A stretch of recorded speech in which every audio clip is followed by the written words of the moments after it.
আসসালামু আলাইকুম সুপ্রিয় শিক্ষার্থীবৃন্দ, সবাইকে স্বাগতম জানাচ্ছি মেডিবির আজকের ক্লাসে। আজকে আমরা যে বিষয়টা নিয়ে আলোচনা করব সেটা হলো বাংলাদেশ পরিচিতি এক। আমরা বাংলাদেশ পরিচিতিকে বেসিক্যালি দুইটা পার্টে শেষ করব। আজকে আমরা বাংলাদেশের প্রথম পার্টটা নিয়ে আলোচনা করব এবং যেটা থেকে আজকে আমরা সামারিও দেখাবো যে বিভিন্ন পরীক্ষায় বা নার্সিং অ্যাডমিশন টেস্টের পরীক্ষায় আমাদের আজকের যে ক্লাসটা বা আজকের যে লেকচারটা, এই লেকচার থেকে কিভাবে আসলে প্রশ্ন আসছে বা এই লেকচার থেকে কি কয়টা করে প্রশ্ন আসছে সেই বিষয়টা নিয়ে আমরা অবশ্যই একটু কথা বলবো। সো আমার সাথে শেষ পর্যন্ত থাকবেন। আমি আপনাদের সাথে যুক্ত আছি মোহাম্মদ নাজমুল হাসান গাজী। দেখছেন কত সুন্দর একটা ছবি, নাজমুল হাসান গাজী। তো নাজমুল হাসান গাজী, আমি জাতীয় মেধা আছে 36তম হয়েছিলাম 2019 এবং 20 সেশনে, এবং বর্তমানে আমি ঢাকা নার্সিং কলেজে নার্সিং এর সর্বশ্রেষ্ঠ বিদ্যাপীঠ ঢাকা নার্সিং কলেজে পড়াশোনা করছি। তো সবাইকে আবারও মেডিবির পক্ষ থেকে শুভেচ্ছা জানিয়ে শেষ পর্যন্ত থাকার জন্য, আমাদের ক্লাসটা করার জন্য শুভেচ্ছা জানিয়ে আবারও শুরু করছি আমাদের মেডিবির আজকের ক্লাসে। তো আমি লেকচারে চলে যাচ্ছি, আমরা আর কথা না বাড়িয়ে আমরা লেকচারে চলে যাই। সো দেখেন, প্রথমে একটু বলি যে বিগত সালে যে প্রশ্ন অ্যানালাইসিস থেকে যেটা পাইছি যে বিভিন্ন সময় বিভিন্ন যে পরীক্ষাগুলোতে কোন কোন জায়গা থেকে কয়টা করে প্রশ্ন আসে। তো এই যে লেকচারটা আজকে করাবো, এখানে প্রশ্নগুলো আসছে কোন জায়গা থেকে দেখেন, 2020 এবং 22 এবং 23 সেশনে আসছে 6টি। কয়টি? 6টি। ডিপ্লোমাতে আসছে 7টি, মিডওয়াইফারিতে আসছে 3টি।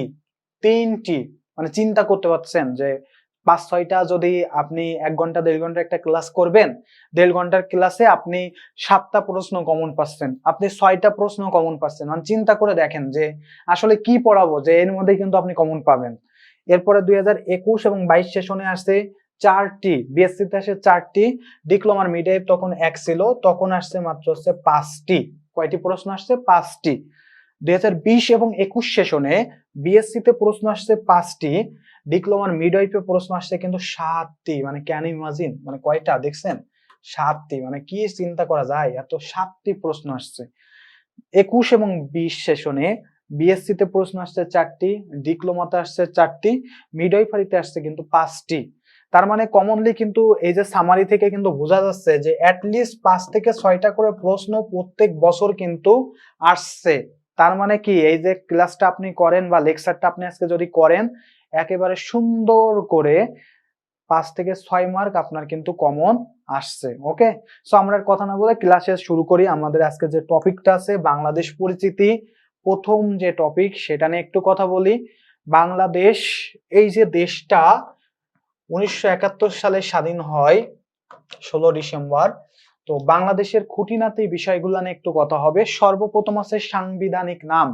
সংবিধানে আমাদের দেশের নামটা কি? সেটা হচ্ছে গণপ্রজাতন্ত্রী বাংলাদেশ। আমাদের দেশের নাম কি? গণপ্রজাতন্ত্রী বাংলাদেশ। সাংবিধানিক নাম হচ্ছে গণপ্রজাতন্ত্রী বাংলাদেশ। ইংলিশে যেটাকে বলা হয় the People's Republic of Bangladesh. The People's Republic of Bangladesh. রাজধানী হচ্ছে ঢাকা, আর বাণিজ্যিক রাজধানী বলা হয় কিন্তু চট্টগ্রামকে। দ্বিতীয় যেটা আছে সেটা হলো ঢাকা কিন্তু এখনো পর্যন্ত মোট 5বার বাংলার রাজধানী হয়েছে। একটা হয়েছে 1610 সালে, যখন হয়েছিল জাহাঙ্গীরের আমলে, সম্রাট জাহাঙ্গীর তার আমলে ঢাকাকে বাংলার রাজধানী করা হয় এবং ঢাকার নামকরণ করা হয়েছিল জাহাঙ্গীরনগর 1610 সালে। দ্বিতীয়বার হয় 1660 সালে। তৃতীয়বার হয়েছিল 1905 সালে বঙ্গভঙ্গের সময়।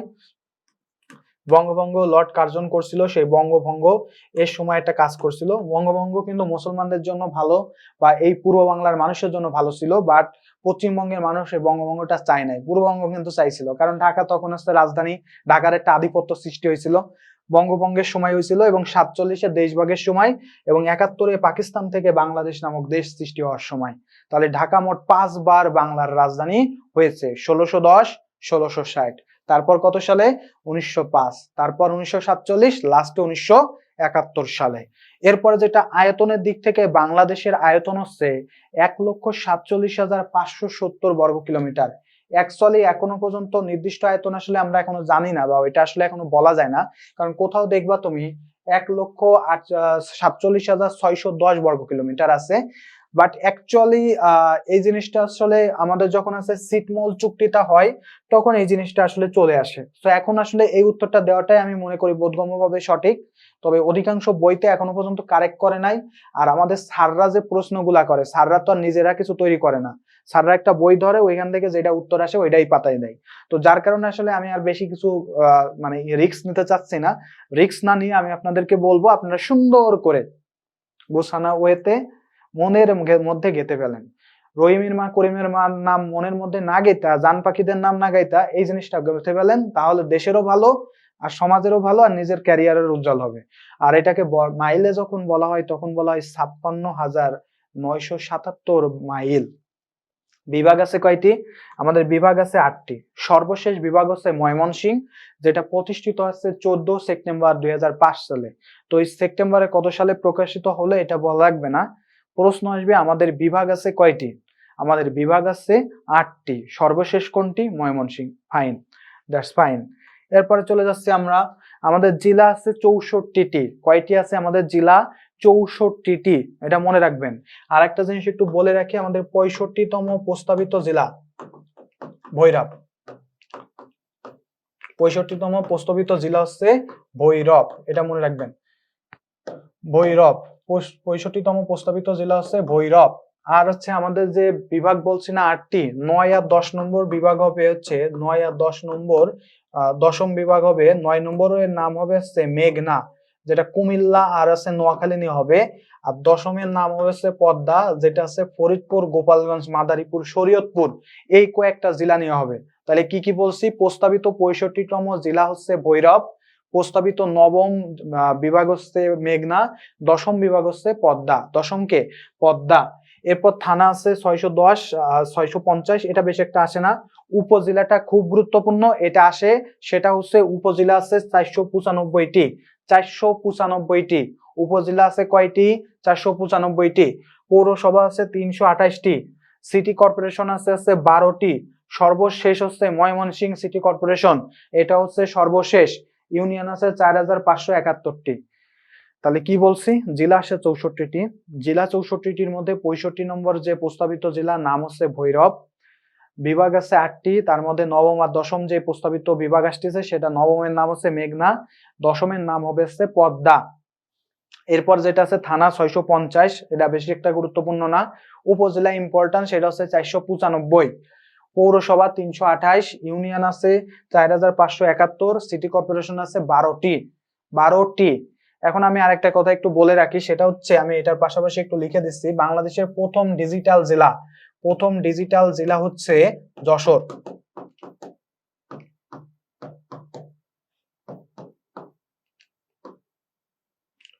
যশোর। আর উপজেলা যদি বলে তাহলে কি দিবেন আপনারা? উপজেলা আছে শিবচর,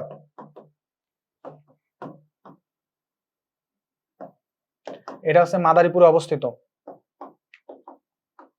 বাংলাদেশের প্রথম ডিজিটাল জেলা হচ্ছে যশোর। আর উপজেলা কোনটা? উপজেলা হচ্ছে শিবচর, মাদারীপুরে অবস্থিত। এই দুইটা জিনিস একটু মাথার মধ্যে রেখে দিয়েন। রিসেন্টলি এটা ঘোষণা করা হয়েছে উপজেলাটা, এটা কিন্তু আসতে পারে, এই বছর ঘোষণা করা হয়েছে, এই জন্য আসতে পারে কিন্তু।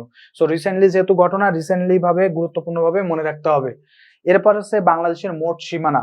বাংলাদেশের মোট সীমানা হচ্ছে 5138 কিলোমিটার। 5138 কিলোমিটার। বাংলাদেশের মোট সীমানা হচ্ছে 5138 কিলোমিটার। সরকার পদ্ধতি হচ্ছে সংসদীয় সরকার ব্যবস্থা। বাংলাদেশের সরকার পদ্ধতি হচ্ছে সংসদীয় সরকার ব্যবস্থা। সংবিধানের ধরন হচ্ছে, বাংলাদেশের সংবিধান কিন্তু লিখিত এবং দুষ্পরিবর্তনীয়। বাংলাদেশের সংবিধান কিন্তু পরিবর্তন করা যায় না, অলিখিত না, বাংলাদেশের সংবিধান কি? লিখিত। এরপর আছে আইনের ধরন আছে এক কেন্দ্রিক। বাংলাদেশের আইনের ধরন কি? এক কেন্দ্রিক। জাতীয়তা হচ্ছে বাংলাদেশী। কেউ কিন্তু আবার বাঙালি বলতে চান না, আমরা কিন্তু বাঙালি না, আমরা কি? আমরা হচ্ছে বাংলাদেশী। বাঙালি হচ্ছে পশ্চিমবঙ্গের মানুষজন তাদের জাতীয়তা হিসেবে ভারতীয় বলার পাশাপাশি বাঙালিও বলে। আর আমরা আমাদের জাতীয়তা হচ্ছে বাংলাদেশী বলবো, তারপর যদি কিছু থাকে তাহলে সেক্ষেত্রে হচ্ছে বাঙালি বলবো। ওকে, তাহলে আবার কিন্তু বাঙালি বলবেন না। তাহলে প্রথমে গেল সীমানাটা কিন্তু গুরুত্বপূর্ণ, এটা কিন্তু একটু মনে রাখেন। আর জাতীয়তাও আসে। আর বাংলাদেশে 2022 সালে ষষ্ঠ আদমশুমারি হয়। ষষ্ঠ আদমশুমারি হয় 2022 সালে। আদমশুমারি অনুযায়ী রাষ্ট্র ধর্ম হচ্ছে ইসলাম। এখানে মুসলমান সম্প্রদায়ের মানুষ আছে 91.04%, হিন্দু আছে 7.95%, বৌদ্ধ আছে 0.16%, খ্রিস্টান আছে 0.30%, আর অন্যান্য শিখ তারপর অন্যান্য যে ধর্ম আছে এটা আছে 0.12%। তাহলে মুসলমান দেখছেন 91.04, মানে এটা কিন্তু অনেক বেশি হিউজ। হিন্দু আছে 7.95, বৌদ্ধ আছে 0.61, খ্রিস্টান আছে 0.30, আর অন্যান্য আছে 0.12%। মুসলমানরা একটু বেশি আছে, মুসলমানের হিন্দু এই দুইটা বেশি আসে, তো এই দুইটা একটু বেশি মনে রাখবেন, এই দুইটা মনে রাখবেন। মোট জনসংখ্যা এটা আসতে পারে, যেহেতু রিসেন্টলি আদমশুমারিটা হয়েছে, আদমশুমারি যেহেতু 22 সালে গেছে, তো এটা আসতে পারে। তো দেখেন 16,50,58,616 জন, এই 16,50,51,58,616 জন হচ্ছে মোট জনসংখ্যা, মোট জনসংখ্যা। আর অর্থনৈতিক সমীক্ষা 2022 অনুযায়ী এটা হচ্ছে 16,91,00,000, 16,91,00,000। নারী আর পুরুষ, নারীর সাথে কিন্তু পুরুষ এখন আর পারতেছে না, ওই যে কয় না আখ খেতে ছাগল বন্দি, জলে বন্দি মাছ, নারীর প্রেমে পুরুষ বন্দি, চলে 12 মাস। তো সেরকম একটা বিষয় কিন্তু এখন আসতেছে। তো দেখো এখানে একটা বিষয় দেখো যে নারী আর পুরুষ এর কিন্তু অনুপাত এখন কিন্তু আলাদা হয়ে গেছে, পুরুষের থেকে কিন্তু বর্তমানে নারী বেশি। নারী যদি 100 জন থাকে সেখানে পুরুষ থাকে 98 জন। তাহলে কি যে একটা অবস্থা হয়েছে, দুইজন নারীর কিন্তু আর বিয়ে শাদীর কোনো উপায় নাই। এরা যে কি করবে, এমন অবস্থা হয়েছে দুইজন পুরুষের দুইটা দুইটা করে বিয়ে করা লাগবে, বুঝছো, মানে এমন অবস্থা হচ্ছে দিন দিন। তাহলে পুরুষ আর নারীর অনুপাত কত? 98:100। ওকে। আয়ুষ্কাল হচ্ছে কত? 72.8। এটা অবশ্য চেঞ্জ হয়, 73 হয় কখনো, তবে বেসিক্যালি আমরা অর্থনৈতিক সমীক্ষাটা নিয়ে আসছি এখানে, সেটা হচ্ছে 72.8 এবছর, মানে 72 বছর 8 মাস এরকম একটা বিষয় আছে গড় আয়ু। জনসংখ্যা বৃদ্ধির হার আমি দুইটা দিছি, একটা হচ্ছে ষষ্ঠ আদমশুমারি অনুযায়ী আছে 1.22%, আর আছে অর্থনৈতিক সমীক্ষা অনুযায়ী 1.37%। 1.37% আছে আমাদের অর্থনৈতিক সমীক্ষা অনুযায়ী, ষষ্ঠ আদমশুমারি অনুযায়ী হচ্ছে 1.22%। ঠিক আছে, এরপরে স্লাইডে যাই। জনসংখ্যার ঘনত্ব এটাও আমি দুইটা দিছি। প্রথম যেটা আছে সেটা হচ্ছে অর্থনৈতিক সমীক্ষা 1140 জন। কত জন? 1140 জন। আর যদি আমি আদমশুমারি অনুযায়ী যাই 1119 জন। প্রতি কিলোমিটারে 1119 জন, মানে চিন্তা করা যায় আমেরিকার মতো জায়গায়, অস্ট্রেলিয়ার মতো জায়গায় যেখানে 4 জন 5 জন করে বাস করে, সেখানে আমাদের বাস করে কতজন? 1119 জন। আমি মাঝে মাঝে ভাবি যে ঢাকা শহরে বিশেষ করে পুরান ঢাকার মতো এলাকায় আপনি যদি যান দেখতে পাবেন ওইখানে 1 কিলোমিটারে আমার মনে হয় যে 1 লাখ মানুষ বাস করে, এমন একটা অবস্থা, এত চিপা চোপা ওইখানে। আচ্ছা যাক, আমরা যে আদমশুমারি হয় তারপরে গড় দারিদ্র্যের হার আছে 20.5, অর্থাৎ আমাদের 100 জনের মধ্যে 20 জন আছে দারিদ্র্য অর্থাৎ দরিদ্র সীমার নিচে বসবাস করে। সাক্ষরতার হার একটু বাড়ছে, সেটা হচ্ছে 75.2%, আর আদমশুমারি অনুযায়ী আছে 74.66%। আর বাংলাদেশের অর্থনীতি হচ্ছে মিশ্র অর্থনীতি। অর্থনীতি যেদিন পড়াবো সেদিন অর্থনীতির আবার একটু টাইপ পড়াবানি, সমস্যা নাই। আজকে মনে রাখেন বাংলাদেশের অর্থনীতি হচ্ছে মিশ্র অর্থনীতি। মাথাপিছু আয় হচ্ছে 2,824 মার্কিন ডলার, 2,824 মার্কিন ডলার। বাংলাদেশের মাথাপিছু আয় হচ্ছে 2,824 মার্কিন ডলার। এরপর আছে গড় বৃষ্টিপাত, এটা আসে বাংলাদেশের গড় বৃষ্টিপাত হচ্ছে 203 সেন্টিমিটার, 203 সেন্টিমিটার। বাংলাদেশের গড় তাপমাত্রা হচ্ছে 25.57 সেলসিয়াস। এই জিনিসটা গত বছর আসছে, নেটে আসছে।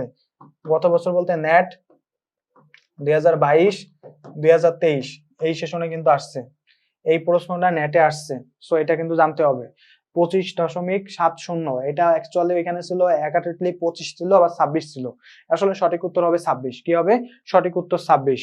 স্থানীয় সময়, এটাও নার্সিং অ্যাডমিশন টেস্টের প্রশ্ন, নেট, এটাও নেটের প্রশ্ন। দেখছেন একেবারে হাতে ধরায় ধরায় দেখা দিচ্ছে যে কোনটা আসছে, নেট। গিনিস মানের সাথে আছে সময়ের সাথে 6 ঘন্টা, আমাদের যে বাংলাদেশের সময় 6 ঘন্টা বেশি। আমাদের গিনিস মার্কের আছে, গিনিস আছে মান মন্দির আছে, এটা আছে ইংল্যান্ডে অবস্থিত। ওইখানকার যে সময় তার থেকে আমাদের সময় 6 ঘন্টা বেশি। বাংলাদেশের ঋতু, ঋতু আছে 6টি: গ্রীষ্ম, বর্ষা, শরৎ, হেমন্ত, শীত, বসন্ত। গ্রীষ্ম, বর্ষা, শরৎ, হেমন্ত, শীত, বসন্ত। সমুদ্র বন্দর, বাংলাদেশের সমুদ্র বন্দর আছে 3টি: চট্টগ্রাম, মংলা আর পায়রা। সমুদ্র বন্দর আছে 3টি: চট্টগ্রাম, মংলা আর পায়রা। এই তিনটা হচ্ছে কি আমাদের সমুদ্র বন্দর। ভালো করে মনে রাখতে হবে, সমুদ্র বন্দর আছে 3টি: চট্টগ্রাম, মংলা আর পায়রা। এরপরে স্বাধীনতা ও জাতীয় দিবস। বাংলাদেশের স্বাধীনতা দিবস বলা হয় 26 মার্চকে। স্বাধীনতা লাভ করে বাংলাদেশ 26 মার্চ 1971 সালে। বিজয় দিবস হচ্ছে 16 ডিসেম্বর। জাতীয় প্রতীক এটা আসে। জাতীয় প্রতীকের আছে দুই পাশে আছে দুইটা ধানের এরকম পাতা, দেখবেন দুই পাশে আছে এরকম ধানের পাতা থাকে, মাঝখানে আছে একটা শাপলা ফুল থাকে, এরকম শাপলা ফুল দেখবেন, নিচে আছে পানি থাকে, উপরে আছে তোমার পাতের পাতা থাকে, এখানে পাতের পাতা থাকে আর স্টার্চ থাকে, এরকম আর কি। আমি আসলে আঁকাইতে পারি না, আঁকানো যাইতেছি না আঁকতে। দুই পাশে ধানের শীষ বেষ্টিত পানিতে ভাসমান জাতীয় ফুল হচ্ছে শাপলা, তার মাথায় পাট গাছের পরস্পর সংযুক্ত তিনটি পাতা আর উভয় পাশে দুটি করে চারটি তারকা। তাহলে কি কি থাকে একটু বলি আবারও। ধানের পাতা,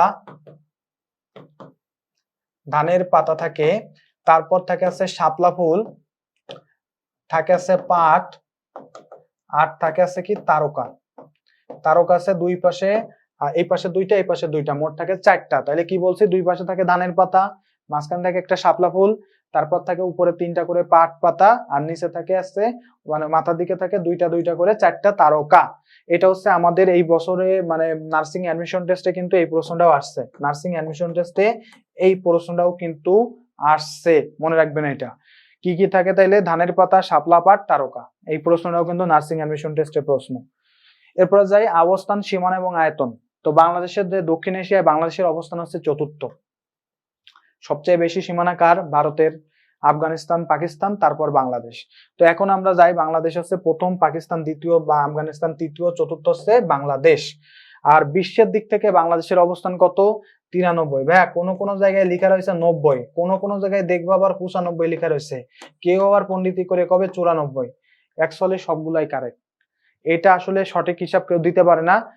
এখন আমাকে যদি প্রশ্ন করো কি দিব, ওই আগের মতো সবসময় যেটা বলি তোমাদের সবাইকে, এবারেও তেমন আকাশের দিকে তাকাবি, নিচেই সুন্দর করে দিয়ে দিবি, এরকম বিষয়। কারণ হচ্ছে এটা সঠিক ইনফরমেশন কোনো জায়গায় তুমি পাবা না, তবে অধিকাংশ জায়গায় 93টা দেওয়া আছে, যার কারণে আমি আসলে 93টা তোমাদেরকে দিছি। তো কি হবে তাহলে, এটা 93। আয়তন আসছে দিছি অলরেডি, 1,47,570, 56,977 মাইল। 1 আগস্ট 2015 সালে, কত সালে, 1 আগস্ট 2015 সালে ছিটমহল বিনিময় কার্যকর করা হয়। ফলে ভারতের কাছ থেকে বাংলাদেশ 17,158 একর বা 40.65 বর্গ কিলোমিটার ভূমি পেয়েছে। তাই বাংলাদেশের বর্তমান আয়তন হবে 1,47,610.66 বর্গ কিলোমিটার। এটা হচ্ছে বর্তমান হবে, একটু ব্যাখ্যা সহ বলছে আর কি। তো আয়তনটা এটা একটু পড়ে রাখো, এই আয়তনটা সুন্দর করে মুখস্থ করে রাখো। তাহলে এখান থেকে যেটা পড়তে হবে সেটা হচ্ছে বিশ্বে বাংলাদেশের অবস্থান কত আয়তনের দিক থেকে, 93তম। আর হচ্ছে বাংলাদেশের আয়তন হচ্ছে 1,47,610.16 বর্গ কিলোমিটার।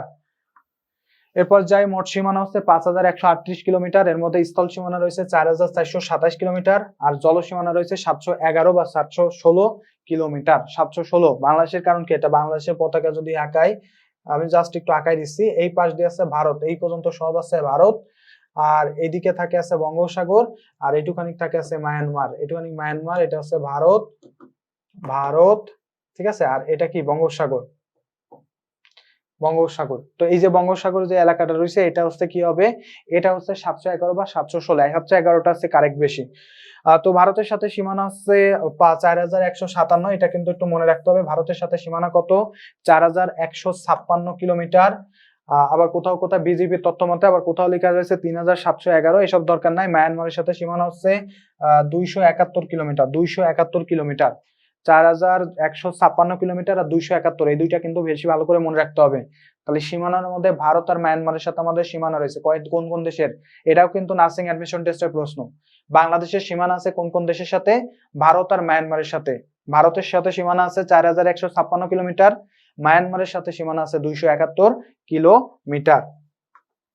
এরপরের প্রশ্নে যাই, অক্ষাংশ, বাংলাদেশের মধ্য দিয়ে যে একটা অক্ষাংশ মটর ক্রান্তি রেখা অতিক্রম করেছে, বাংলাদেশের মধ্য দিয়ে মটর ক্রান্তি রেখা অতিক্রম করেছে।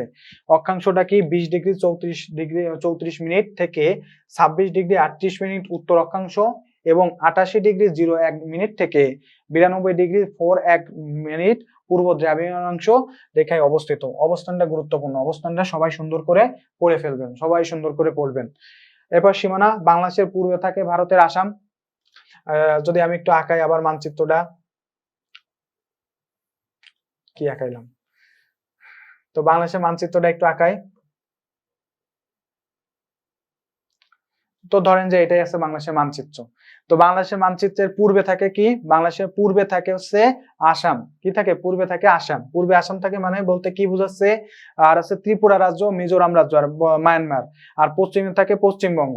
পশ্চিম বলতে আসলে এই অঞ্চলটাকে বোঝায়, ঠিক আছে। আর পূর্ব বলতে আসলে এই অঞ্চলটাকে বোঝায় বলতে। আর ভারতের আছে এই পাশ যেটা আছে সেটা আছে উত্তর। উত্তরে সাধারণত থাকে ওইখানেও আসলে পশ্চিমবঙ্গই থাকে, উত্তরেও পশ্চিমবঙ্গ, অর্থাৎ এই যে অঞ্চলটা আছে সম্পূর্ণটা হচ্ছে পশ্চিমবঙ্গ। আর এই পাশের যে অঞ্চলটা আছে এখানে ত্রিপুরা, মিজোরাম, তারপরে মায়ানমার থাকে এইখানে এই অঞ্চলটা। আর আছে এই যে দক্ষিণে এই সমস্ত অঞ্চল আছে বঙ্গোপসাগর নিয়ে গঠিত। এটা কি? বঙ্গোপসাগর। তো মোট সীমানা আছে 5138 কিলোমিটার। এর মধ্যে ভারতের সাথে সংযোগ আছে 4144 কিলোমিটার। আর সমুদ্র আছে কত? 711 কিলোমিটার। মায়ানমারের সাথে সীমানা আছে 283 কিলোমিটার। এরপরে প্রশ্ন আসে কক্সবাজার সমুদ্র সৈকতের দৈর্ঘ্য কত? হ্যাঁ, কক্সবাজার সমুদ্র সৈকতের দৈর্ঘ্য আছে 120 কিলোমিটার। একটা জিনিস মাথার মধ্যে আজকে ঢুকাই নাও, পৃথিবীর মধ্যে সর্ববৃহৎ সমুদ্র সৈকত হচ্ছে বাংলাদেশের। পৃথিবীর মধ্যে সর্ববৃহৎ সমুদ্র সৈকত হচ্ছে বাংলাদেশের কক্সবাজার। কত সেটা? 120 কিলোমিটার। 120 কিলোমিটার। পৃথিবীর মধ্যে সর্ববৃহৎ সমুদ্র সীমা হচ্ছে কাদের? বাংলাদেশে। সেটা কত? 120 কিলোমিটার। ওকে, এরপরের প্রশ্নে চলে যাবে। বাংলাদেশের সর্ব উত্তর আর দক্ষিণের স্থানগুলো একটু জানতে হবে, কারণ এখান থেকেও নার্সিং অ্যাডমিশন টেস্টে প্রশ্ন আসে। কি কি আছে একটু দেখি। সর্ব উত্তরের স্থান কি আছে একটু বলি। সর্বপ্রথম আছে জায়গা। জায়গার নাম হচ্ছে জাইগির জোট। জায়গা যদি বলে সেটা হবে জাইগির জোট। যদি বলে ইউনিয়ন, ইউনিয়ন হবে বাংলা বান্ধা। ইউনিয়ন যদি বলে বাংলা বান্ধা। যদি উপজেলা লেভেলে যায় তাহলে তেতুলিয়া। আর যদি জেলা পর্যায়ে যায় তাহলে হবে পঞ্চগড়। যদি কখনো বলে যে অপশন গুলাতে দেখতে হবে অপশনে আসলে অপশন গুলোর মধ্যে কি কি আছে, যদি জেলা অপশন থাকে তাহলে ভাই পঞ্চগড় দিবেন, যদি উপজেলা থাকে তাইলে দিবেন আছে কি তেতুলিয়া, ইউনিয়ন থাকলে বাংলাবান, আর যদি জায়গা বলে জায়গির জোট। ওকে, এখন আমরা যেটা পড়বো সেটা হচ্ছে সর্ব দক্ষিণের স্থান। এতক্ষণ তো আমরা উত্তরে পড়ছি, এখন তাহলে একটু দক্ষিণে পড়তে হবে না? তাহলে এখন একটু দক্ষিণে পড়ে নি। তো দক্ষিণের স্থানের মধ্যে জায়গা হচ্ছে সেরা দ্বীপ। কি আছে? সেরা দ্বীপ। সেটা হচ্ছে কি? সেরা দ্বীপ। সেরা দ্বীপ হচ্ছে সেন্ট মার্টিনের পাশেই একটা কিছু দ্বীপ নিয়ে গঠিত। তো ওইটা আসলে কি, যে জোয়ার যখন হয় তখন হচ্ছে ওইটা ডুবে যায়, আর যখন ভাটি হয় তখন হচ্ছে ওইটা আবার দেখা যায়। তো সহজেই তুমি ওইখানে যাইতে পারবা। সেরা দ্বীপ হচ্ছে বাংলাদেশের সর্ব দক্ষিণের স্থান। ইউনিয়ন, ইউনিয়ন যদি বলে তাহলে সেক্ষেত্রে দিব আছে কি? Saint Martin. কি দিব? Saint Martin. আর উপজেলা যদি বলে তাহলে দিব আছে টেকনাফ। আর জেলা যদি বলে কখনো তাহলে দিব আছে কক্সবাজার। তাহলে কি বলছে? সর্ব দক্ষিণের জায়গা হচ্ছে সেরা দ্বীপ, ইউনিয়ন হচ্ছে সেন্ট মার্টিন, উপজেলা হচ্ছে টেকনাফ, জেলা হচ্ছে কক্সবাজার। জায়গা হচ্ছে সেরা দ্বীপ, ইউনিয়ন সেন্ট মার্টিন, উপজেলা টেকনাফ, জেলা কক্সবাজার। সো এই জায়গাগুলা কিন্তু ইম্পর্টেন্ট এবং এটা নার্সিং অ্যাডমিশন টেস্টে আসছে, এখান থেকেও প্রশ্ন আসছে। এখন আমরা উত্তর আর দক্ষিণ গেছে, এখন তাহলে পূর্ব লাগবে।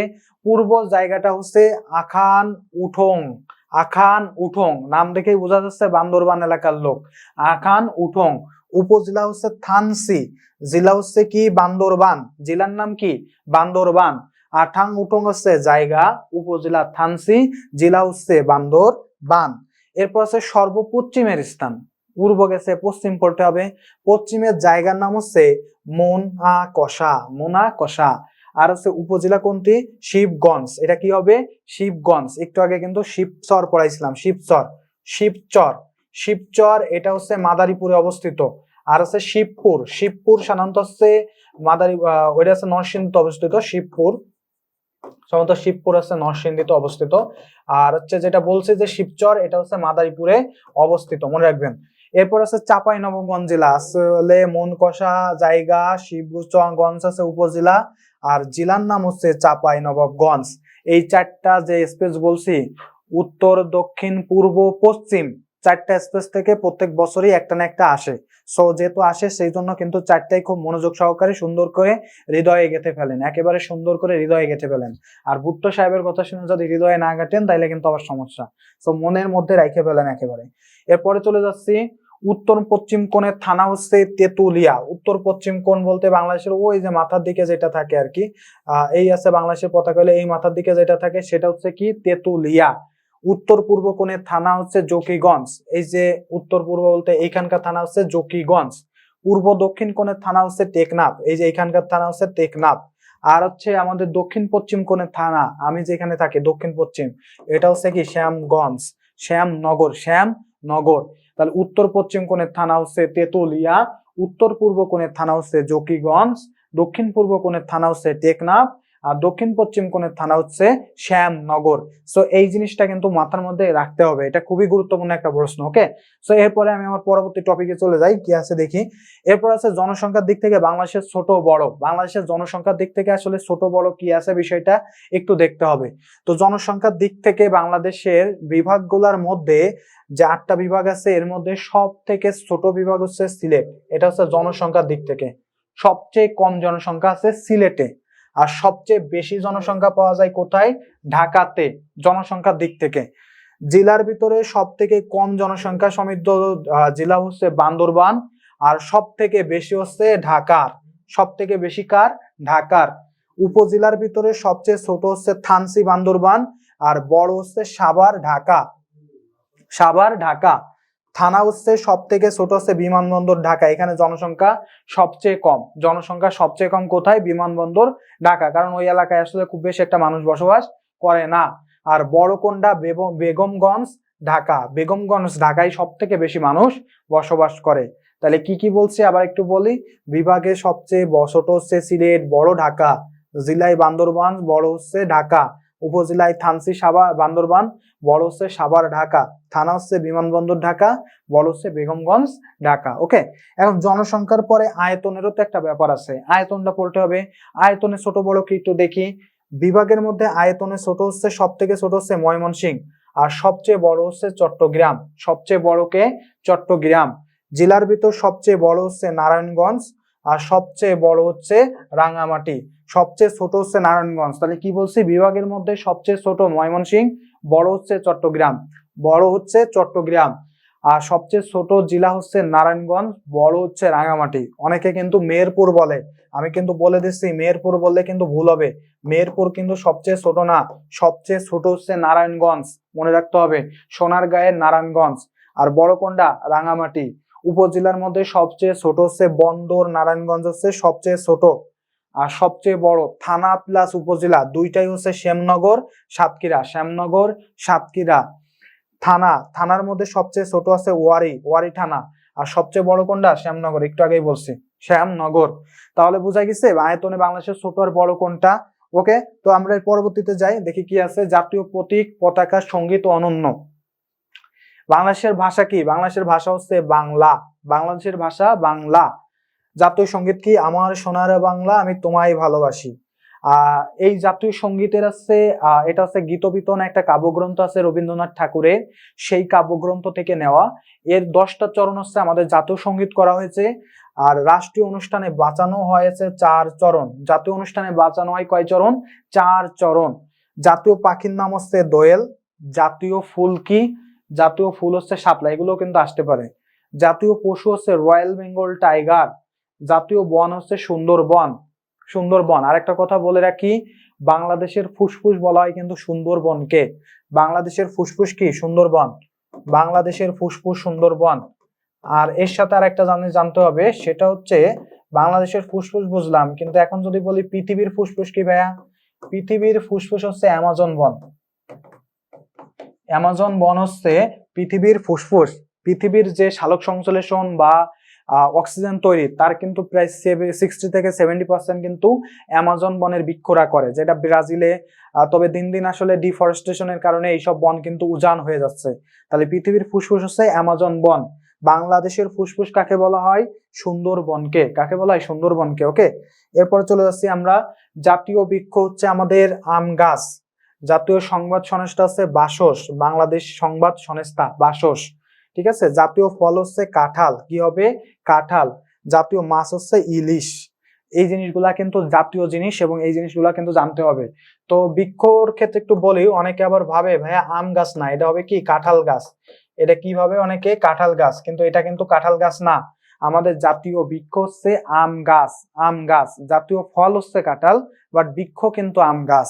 ওকে, এরপরে দেখি কি আছে। জাতীয় মাছ ইলিশ গেল। জাতীয় মসজিদ হচ্ছে বাইতুল মুকাররম, যেটা হচ্ছে গুলিস্তানের ওইখানের দিকে অবস্থিত, বাইতুল মুকাররম।